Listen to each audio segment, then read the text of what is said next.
നമസ്കാരം. വേദിയിൽ അതൃപ്തി പ്രകടിപ്പിച്ചു, സംഘാടകരോട് ദേഷ്യപ്പെട്ടു. ഒരുപക്ഷെ പേര് പറയാതെ ഇങ്ങനെ രണ്ട് വാക്ക് പറഞ്ഞാൽ മതി അതാരാണ് ചെയ്തതെന്ന് തിരിച്ചറിയാൻ ഇന്ന് കേരളത്തിലെ ജനങ്ങൾക്ക് സാധിക്കും. മറ്റാരുമല്ല, മുഖ്യമന്ത്രി പിണറായി വിജയനുമായി ബന്ധപ്പെട്ടായിരിക്കും ആ വാർത്തകളെന്ന് ജനങ്ങൾക്ക് ഉറപ്പാണ്. പിണറായി വിജയൻ മുഖ്യമന്ത്രിയായി ചുമതലയേറ്റത് മുതൽ ഇത്തരം സംഭവങ്ങൾ പലപ്പോഴായി കേട്ടിട്ടുണ്ടെങ്കിലും ഈ അടുത്തായി അത് വല്ലാതെ കൂടിയിട്ടുണ്ട്. പ്രത്യേകിച്ച് ഈ വർഷത്തിലെ ഈ 2 മാസങ്ങളിൽ മാത്രം. മുഖ്യമന്ത്രിയുടെ വേദിയിലെ ഇത്തരം കലിപ്പുകൾ അണികൾക്കിടയിൽ മാസായും എതിരാളികൾക്കിടയിൽ വലിയ വിമർശനമായും മാറാറുണ്ട്. പിണറായി വിജയൻ്റെ ഏറ്റവും വലിയ ശത്രു പലപ്പോഴും മൈക്ക് സെറ്റാണ്.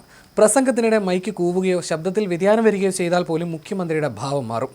ഇതൊന്ന് ശരിയാക്കാൻ ഇവിടെ ആരുമില്ലേ എന്ന ചോദ്യം മൈക്ക് ഓപ്പറേറ്റർമാർക്ക് വലിയൊരു താക്കീതാണ്. എന്തിനേറെ, വേദിയിൽ ആളില്ലാത്തതിൻ്റെ പേരിൽ സംഘാടകരോടും പോലും മുഖ്യമന്ത്രി തട്ടിക്കയറിയിട്ടുണ്ട്. ഇന്നും മുഖ്യമന്ത്രി ഒരു വേദിയിൽ കലിപ്പ് പ്രകടിപ്പിച്ചു. പക്ഷേ ഇന്ന് മൈക്കായിരുന്നില്ല പ്രശ്നം. ഇന്ന് തിരുവനന്തപുരത്ത് നടന്ന ഹരിത കേരളം ദേശീയ പരിസ്ഥിതി സമ്മേളനത്തിൻ്റെ ഉദ്ഘാടന വേദിയിലാണ് മുഖ്യമന്ത്രി തൻ്റെ അതൃപ്തി പരസ്യമായി പ്രകടിപ്പിച്ചത്. ഉദ്ഘാടന പ്രസംഗത്തിനായി തന്നെ ക്ഷണിക്കാൻ വൈകിയതായിരുന്നു മുഖ്യമന്ത്രിയെ ചോടിപ്പിച്ചത്. ഉദ്ഘാടന പ്രസംഗത്തിനായി മുഖ്യമന്ത്രിയെ ഔദ്യോഗികമായി ക്ഷണിക്കുന്നതിന് മുൻപ് തന്നെ അദ്ദേഹം എഴുന്നേറ്റ് പ്രസംഗപീഠത്തിന് അടുത്തേക്ക് വന്നു. ഇതിനിടെ സംഘാടകൻ മുഖ്യമന്ത്രിയെ പ്രസംഗത്തിനായി ക്ഷണിച്ചുവെങ്കിലും മൈക്കിന് മുന്നിലെത്തിയ പിണറായി വിജയൻ തൻ്റെ നീരസം മറച്ചുവെച്ചില്ല. നിശ്ചയിച്ചതിലും കൂടുതൽ സമയം മറ്റ് ചടങ്ങുകൾ നീണ്ടുപോയതാണ് അദ്ദേഹത്തെ അസ്വസ്ഥനാക്കിയത്. പ്രസംഗപീഠത്തിന് അടുത്തെത്തിയ മുഖ്യമന്ത്രി മൈക്കിലൂടെ തന്നെ സംഘാടകരെ വിമർശിച്ചു.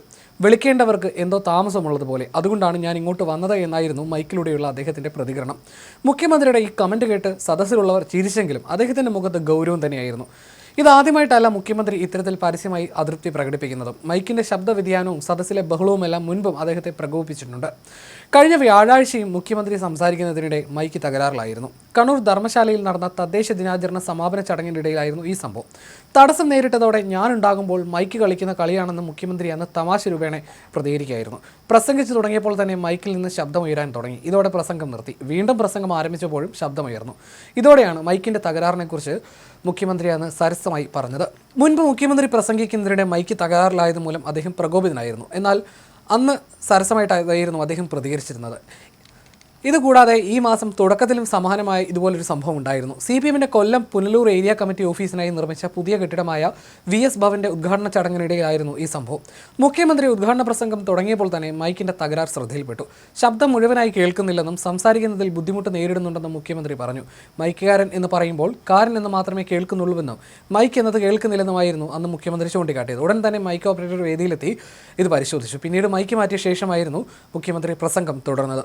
മുഖ്യമന്ത്രി മൈക്കും തമ്മിലുള്ള പിണക്കം തുടങ്ങുന്നത് തിരുവനന്തപുരത്ത് KPCC സംഘടിപ്പിച്ച ഉമ്മൻചാണ്ടി അനുസ്മരണ പരിപാടിയിൽ നിന്നാണ്. കണ്ടോൺമെന്റ് പോലീസ് സംഭവത്തിൽ കേസ് കൂടിയെടുത്തതോടെ അന്ന് അത് വലിയ വിവാദമായി മാറിയിരുന്നു. അതേസമയം അടുത്തിടെ അധ്യാപക സംഘടനയായ KSTA സംസ്ഥാന സമ്മേളനത്തിന്റെ സമാപന വേദിയിൽ പ്രസംഗിക്കുന്നതിനിടയിലും മുഖ്യമന്ത്രി ക്ഷുഭിതനായി സംസാരിച്ചിരുന്നു. പ്രസംഗത്തിനിടെ അന്ന് ചെണ്ടമേളം ഉയർന്നതായിരുന്നു മുഖ്യമന്ത്രിയെ ചൊടിപ്പിച്ചത്. ചെണ്ട കൊട്ടിയവർക്കെതിരെ മുഖ്യമന്ത്രി പ്രസംഗത്തിനിടയിൽ രോഷം പരസ്യമായി പ്രകടിപ്പിച്ചു. നിങ്ങൾ സമ്മേളനത്തിന്റെ ഭാഗമായിട്ടുള്ള കൊട്ടാണോ ഇത്? പറയുന്നത് ശ്രദ്ധിക്കാൻ പാടില്ലെന്ന മട്ടിൽ നിങ്ങളുടെ കൂട്ടത്തിലുള്ള ആൾക്കാർ ചെണ്ടയെടുത്ത് കൊട്ടിക്കൊണ്ടിരിക്കുകയാണോ എന്നായിരുന്നു മൈക്കിലൂടെ പിണറായി ചോദിച്ചത്. ഇതുകൂടാതെ അമ്പൂരി ജില്ലാ പഞ്ചായത്ത് അംഗമായ ആതിര സെൽഫി എടുക്കാൻ ശ്രമിക്കുമ്പോൾ നീരസം പ്രകടിപ്പിക്കുന്ന മുഖ്യമന്ത്രിയുടെ വീഡിയോ പുറത്തു വന്നതും ഈ മാസം തന്നെയായിരുന്നു. എന്നാൽ താൻ സെൽഫി എടുക്കാനല്ല ശ്രമിച്ചതെന്നും ഒരു നിവേദനവുമായി ബന്ധപ്പെട്ട കാര്യം സംസാരിക്കാനാണ് മുഖ്യമന്ത്രിയുടെ അടുത്തേക്ക് പോയതെന്നുമായിരുന്നു ആതിര പിന്നീട് വിശദീകരിച്ചത്. ഇത്തരം നിരവധി സംഭവങ്ങൾ. ഏതായാലും മുഖ്യമന്ത്രിയും മൈക്കും തമ്മിൽ പിണങ്ങുന്നതും വേദിയിൽ മുഖ്യമന്ത്രി അതൃപ്തി പ്രകടിപ്പിക്കുന്നതും ഇതാദ്യമായിട്ടല്ല.